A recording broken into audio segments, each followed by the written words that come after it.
Bharatiya Janata party की सरकार के दबाव में लिया गया। कल भी जैसी घटना हमारे नेता प्रतिपक्ष ने बताई, टीकाराम जूली जी ने, जब हम ये मांग कर रहे थे कि कानून मंत्री ने अपने बेटे को गलत तरीके से नियुक्ति दी है, इस पर हम विपक्ष के नेता बोलना चाहते हैं और इस पर मंत्री जवाब दें, तो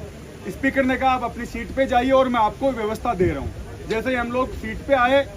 और स्पीकर कहने लगे आप हमें लिखित में दे दीजिए और मैं परीक्षण करके कल आपको समय दूंगा। पहली बात, जब आप हम लोगों से ये बात कर चुके थे उसके बाद अपने बात से आप मुकरे, और उसके बाद जब नेता प्रतिपक्ष बोल रहे हैं तो श्रीचंद कृपलानी और हरलाल सारन दोनों बार बार उनको टोक रहे थे, बीच में खड़े होकर बोल रहे थे। तो मैंने सिर्फ इतना बोला कि जब नेता प्रतिपक्ष बोल रहा है तो आप लोगों को अधिकार नहीं है, क्योंकि जब आपका नेता बोलता है तो हम लोग सब सुनते हैं, तो आपको ये बात सुननी चाहिए। उतने में पूरी भाजपा खड़ी हो गई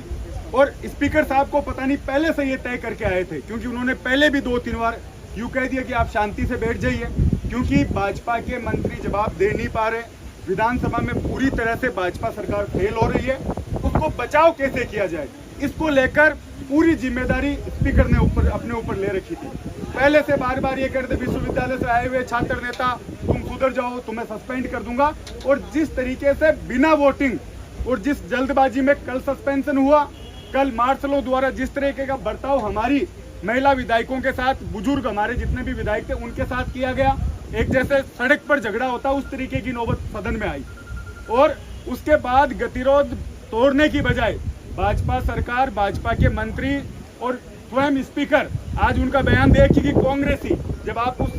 पद पर हो तो आपका ये दायित्व बनता है कि पक्ष और विपक्ष आप भाषा का उपयोग करें।